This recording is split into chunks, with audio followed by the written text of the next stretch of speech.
तभी भागेंगे। आपको क्या लगता है अगर रशिया इंडिया से हेल्प मांगते तो इंडिया भेजेगा अपनी कंपनीज को रशिया के अंदर मैन्युफैक्चरिंग के लिए? जहाँ सही। तो क्या आप इस बात को मानेंगे कि अगर रशिया बुलाता है इंडिया को तो क्या इंडिया हेल्प करेगा रशिया की? मेरा तो मैडम से लास्ट क्वेश्चन पूछूंगा, क्या आपको लगता है कि अगर रशिया मदद मांगे इंडिया से तो क्या वो जाएगा अपनी मैन्युफैक्चरिंग कंपनी खोलेगा रशिया के अंदर? क्या अगर इंडिया की गाड़ियां पाकिस्तान में आती हैं तो आप इस्तेमाल करेंगे, क्या आप खरीदना चाहेंगे? नहीं, वो तो बिल्कुल भी नहीं करेंगे। आईफोन को सबसे ज़्यादा मुकाबला जो इंडिया में दिया है वो टेस्ला ने किया है। टेस्ला के जो अपने मोबाइल्स हैं वहाँ पे, ये जो कार है ना, जो ऑटोमेटिक कार नहीं थी इनकी, ऑटोमेटेड कार, वो टेस्ला ही नाम था शायद, मेरा ख्याल है।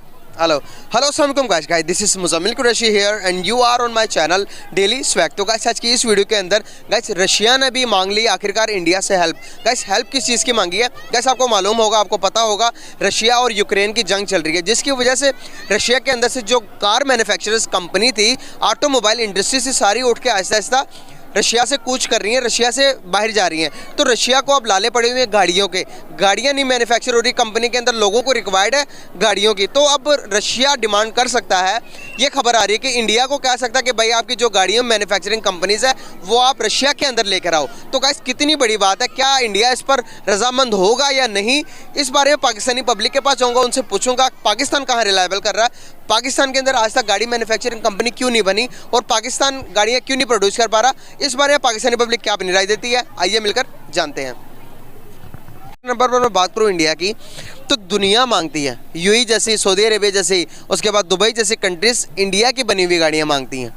क्या वजूहत है? अभी रिसेंटली रशिया ने मदद मांगी है इंडिया से। उन्होंने कहा कि सारी कंपनी रशिया के अंदर, यूक्रेन वॉर की वजह से सारी जा रही है, रशिया और यूक्रेन की वार चल रही है ना, इस वजह से सारी कंपनियां उठकर जा रही है रशिया से। तो इंडिया को ये कहा कि आप अपनी कंपनी खोलें यहाँ पर, आप यहाँ पर मैन्युफैक्चर कर रहे गाड़ियाँ। क्या समझते हो आप, इंडिया की इतनी वैल्यू क्यों है दुनिया के अंदर?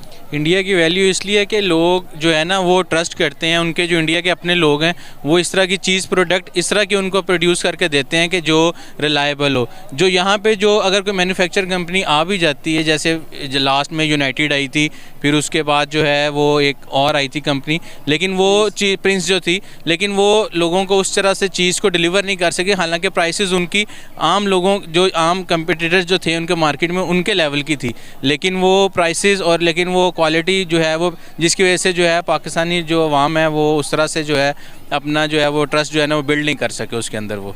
सही। तो क्या आप इस बात को मानेंगे कि अगर रशिया बुलाता है इंडिया को तो क्या इंडिया हेल्प करेगा रशिया की?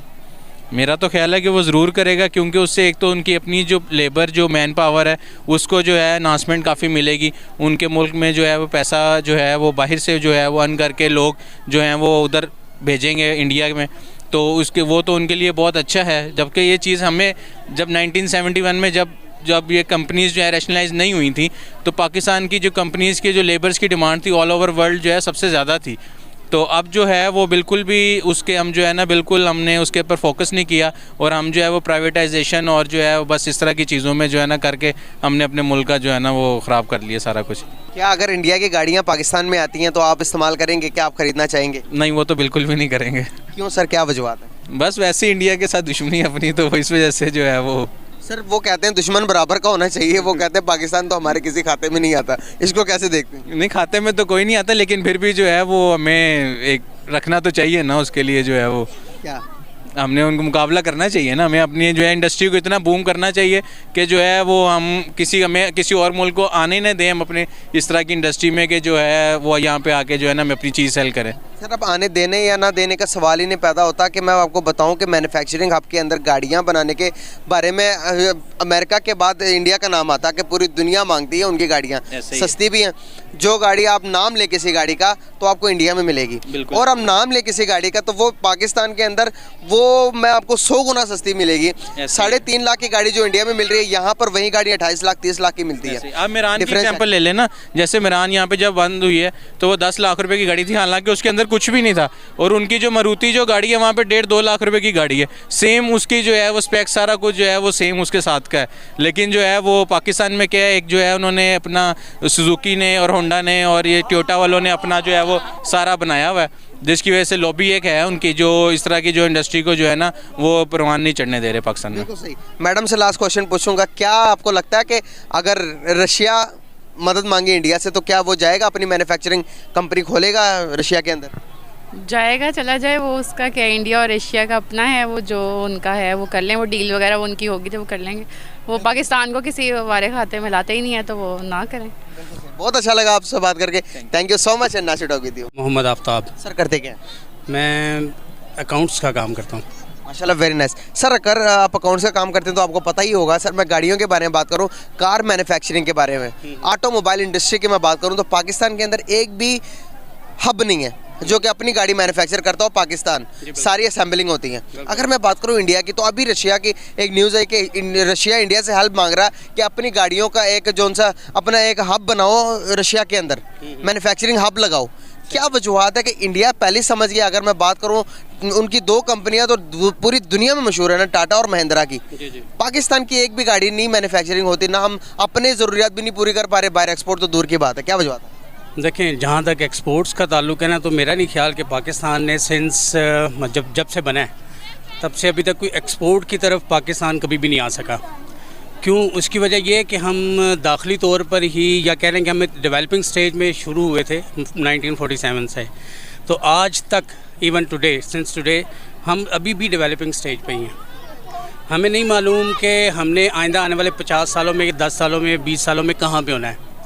हमारी जो भी प्लानिंग होती है, जितने भी मतलब आप कह लें कि कोई भी पार्टी हो, मतलब किसी सियासी पार्टी की बात नहीं करूँगा, आज तक जितने भी जिसने 35 साल काम किया है, किसी ने 3.5 साल किया है, मैं किसी की भी तरफदारी नहीं करूँगा।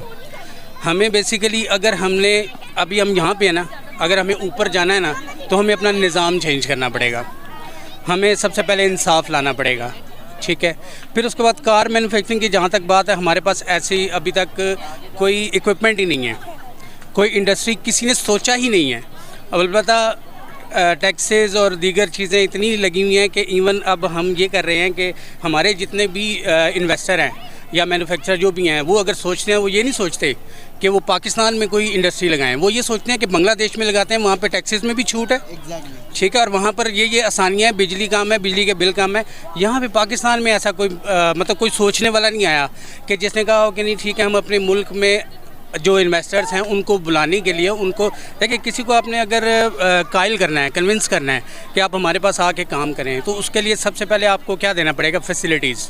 उनको फैसिलिटेट करेंगे, लाइक उनको सबसे पहले तो हमारे एक बड़े अफसोस का मुकाम है कि अगर कोई यहाँ पर आना चाहता है, ठीक है, सबसे पहले हमारे ऊपर जो लोग बैठे हुए हैं वो कहते हैं जी हमें बताएं आप हमें कितना देंगे, ठीक है। और जब उनके माइंड में ये चीज़ आती है ना कि यार ये तो मतलब हमने जिसको फर्स्ट टच ही किया है, first impression is the last impression, ठीक है, तो उनकी फिर कोशिश होती है नहीं यार यहाँ पर चलने वाला नहीं। लेकिन लेट सपोज उससे आगे कोई निकल भी आए, ज़ाहिर है अब एक इन्वेस्टर है या कोई काम करने वाला है, वो यही सोचेगा ठीक है यार मैं यहाँ पर 10-20 हज़ार, 10-20 लाख, 10-20 करोड़ इनको दे के, तो वो चीज़ें कहाँ से वो पूरी करेगा? आवाम से करेगा। लेकिन अगर ये इसी तौर पे अगर आप देखें कि अगर हम कोई हमारे पास आता है, हम उसको ये फैसिलिटेट करें कि ठीक है हम आपको बिजली में इतनी रियायत देंगे, इलेक्ट्रिसिटी में इतनी छूट है, आपके गैस में इतनी छूट मिलेगी, आपको इतनी रिलैक्सेशन देंगे, आप आए, इंडस्ट्री हमारी ग्रो करेगी, हमारी आवाम, हमारे बंदे जो आज अनएम्प्लॉयड हैं वो एम्प्लॉयमेंट की तरफ आएंगे। ऐसा कोई सोचने वाला सर क्या वजूहत है कि इंडिया की अगर मैं बात करूं तो यूएई जैसी कंट्री, मैं बात नहीं करना चाहता इंडिया के बारे में, लेकिन क्या करें कि पड़ोसी हैं और दुश्मनी भी चलती है भाई, लेकिन मुल्क साथ साथ आज़ाद हुए हैं। एग्जैक्टली चाइना भी देख लें, चाइना अभी एग्जैक्टली हमसे बाद में होकर वो कहाँ पहुँच गया। अभी आपको रिसेंटली की न्यूज़ बताऊँ, अभी की जो न्यूज़ आई है उसके मुताबिक कि इंडिया को 2035 के अंदर मैन्युफैक्चरिंग के अंदर इंडिया कट करने वाला है, उसको बीट करके आगे जाने वाला। आप इस चीज़ को कैसे देखते हैं? देखिए, छोटी सी एक बात है, कार इंडस्ट्रीज़ के बारे में बात करता हूँ, छोटी सी बात है। कल मैं एक न्यूज़ अभी मैंने सुनी है कि $300 मिलियन की इन्वेस्टमेंट करने वाला है एप्पल आईफोन, वहाँ पर अपना हब बना रहा है इंडिया में हब बना रहा है, और 300 मिलियंस की उन्होंने वहाँ पर आप कह लें सरमायादारी करनी है। अब वो सरमायादारी अगर इंडिया में एप्पल आईफोन करने जाता है तो सबसे पहले क्या होगा कि वहाँ पर उनके अपने लोग, उन्होंने कहना जी हमारे अपने लोग आप इधर एम्प्लॉय करें, काम करने वाले की उनकी बेरोज़गारी ख़त्म होगी, ठीक है, लोग खुशहाल होंगे तो मुल्क खुशहाल होगा। सही बात है। तो यहाँ पर ऐसा करने वाला कोई भी नहीं, यहाँ पर इसलिए है कि यहाँ पे करप्शन है, नाइंसाफ़ी है। ये चीज़ें अगर ख़त्म होंगी तो बाहर के ममालिक में जो हमारा एक बैड इमेज गया हुआ है, अगर वो इमेज ख़त्म होता है तो फिर इंडस्ट्रीज